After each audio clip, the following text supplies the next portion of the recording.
मैं भी जागना चाहती हूँ, आप भी जागिए। आप सभी सुधीजनों का आज बृहस्पतिवार का दिन है, आज गुरुवार है। आज हम उपनिषदों का अध्ययन करते हैं। आजकल हम मुंडकोपनिषद का अध्ययन कर रहे हैं। उसके जो द्वितीय मुंडक है उसमें भी 2 खंड हैं, तो प्रथम खंड का हम अध्ययन कर चुके हैं। आज हम इसके जो द्वितीय मुंडक है, मुंडक 2 है, उसके द्वितीय खंड के मंत्रों का थोड़ा विवेचन करेंगे। कुल मिला के इसमें जो है 11 मंत्र इसमें हैं, इस खंड में भी। तो इसमें भी ब्रह्मा के रूप में पर ब्रह्म के बारे में क्या लिखा है उसको हम थोड़ा आत्मसात करते हैं। आइए, जो प्रथम मंत्र में जो लिखा गया उसके हिसाब से कहा गया है कि सर्वशक्तिमान, सब जानने वाले, सब जगह व्याप्त रहने वाले परमेश्वर प्रकाश स्वरूप हैं। समस्त प्राणियों के अत्यंत समीप उन्हीं के हृदय में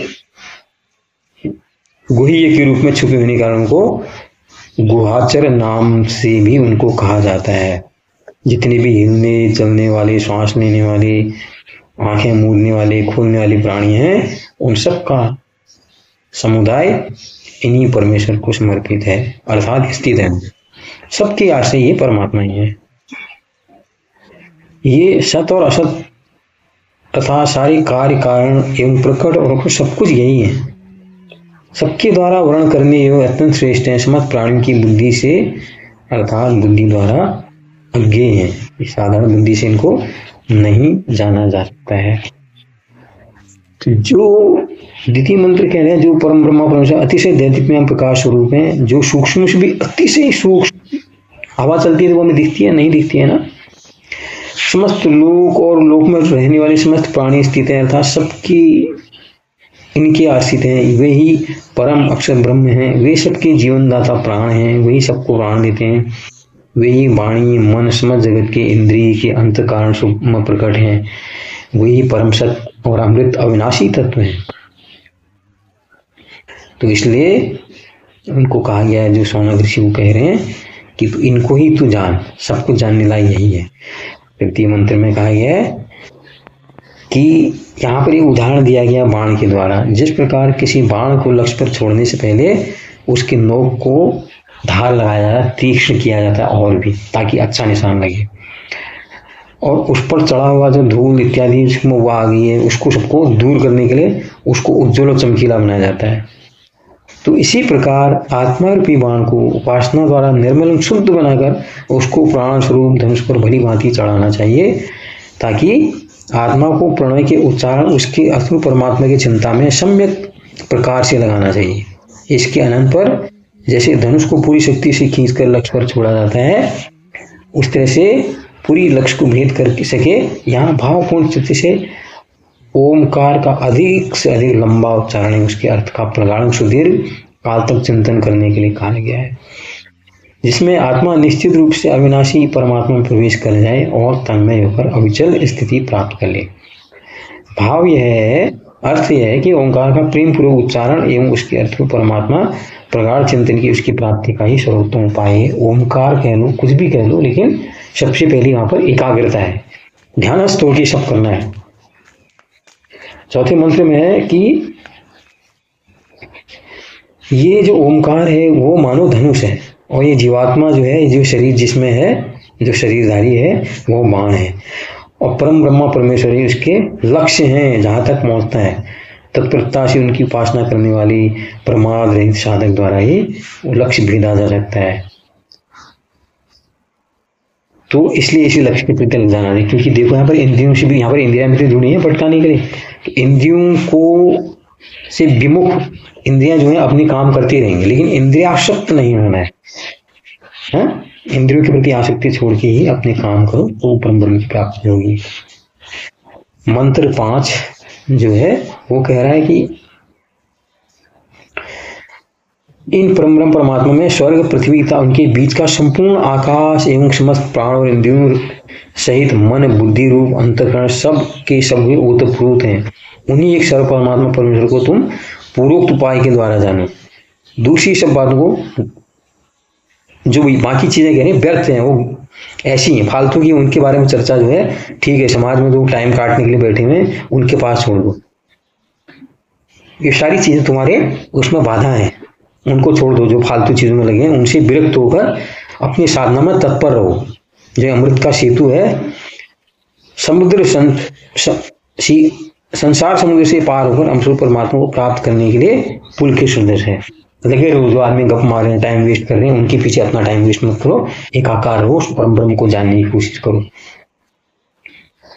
छठे श्लोक में कहा गया कि देखो यहाँ पर जिस प्रकार रथ के पहिए में चारों तरफ एक धुरी में जुड़े रहते हैं ना, उसी प्रकार की पूरा हमारा जो है सारी नस नाड़ियां हमारी उस हृदय देश में स्थित है। उसी हृदय में नाना रूप से प्रकट होने वाले परम ब्रह्म परमात्मा अंतर्यामी रूप में ही रहते हैं, वहीं पर परमात्मा का निवास है, ऐसा कहा गया है। देखो इन सब के आत्मा पुरुषोत्तम का ओम इस नाम से निरंतर ध्यान करते रहो।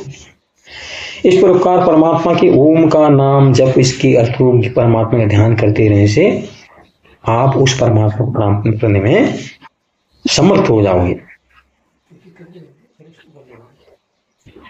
और जो अज्ञान रूप अंधकार से सरता अतीत समुद्र संसार के दूर से पार है, तुम्हारा कल्याण हो। इस प्रकार आचार्य उक्त विधि से साधन करने शिष्यों को आशीर्वाद देती है।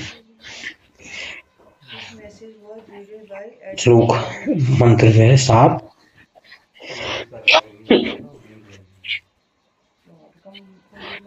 जो परम ब्रह्म परमेश्वर सर्वज्ञ श्रद्धा रहने वाले, सब ओर से सबको बुनियादी जानने वाले हैं, जिनकी ज्ञान शक्ति देश काल से बाधित नहीं है। ऐसा नहीं कि भारत में ही है, वो अमेरिका में भी है, वो पाकिस्तान में भी है, वो हर जगह है।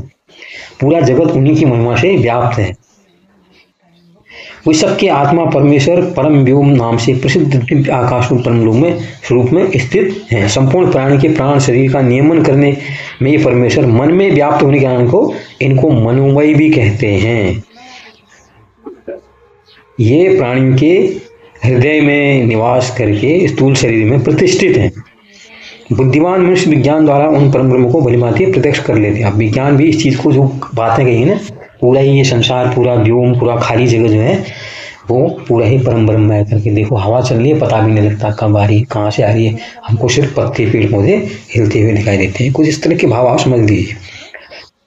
श्लोक 8 मंत्र 8 कह रहा है, कार्य और कारण से उस परमात्मा परम ब्रह्म पुरुषमत्व को तत्व से जानने पर एक जीव के हृदय की अविद्या रूप की, जो अविद्या और विद्या पहले आपको बताया गया, उसकी गांठ खुल जाती है, जिसके कारण इस जड़ शरीर को अपना स्वरूप मान रखा है। इतना नहीं, इसके इसमें संशय सर्वथा कट जाते हैं, शुभाशुभ कर्म नष्ट हो जाते हैं। अर्थात ये जो जीव है वो बंधन से मुक्त हो जाता है, परमानंद परमेश्वर को प्राप्त हो जाता है। ये है आत्मज्ञान, जिसको विद्या कहते हैं। अविद्या है, पूरी संसार में जो दुनिया है वो अविद्या के कारण ही भोगों में लिप्त है। जो विद्या जिसको हासिल हो जाती है तो इन सबसे विरक्त हो जाता है, फिर उसको लाभ हानि जय पराजय कोई इससे मतलब नहीं रहता। 9वें मंत्र में कहा है कि वे निर्मल निर्वाकार अवयव रहित अखंड परमात्मा प्रकाश में परम धाम में सर्वदा विराजमान है। वे सर्वदा विशुद्ध समस्त प्रकाश युक्त पदार्थों के प्रकाशक हैं।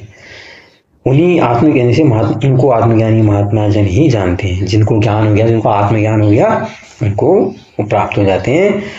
मंत्र 10 के द्वारा है, सब प्रकाश परमानंद स्वरूप परमेश्वर के समीप वो सूर्य भी प्रकाशित नहीं होते कहते हैं। जो सूर्य हैं, तारे हैं, जितनी चीजें हैं वो सब उनके कारण ही। उनका सूर्य, उनका भी तेज होता है, उनके आगे लुप्त हो जाता है।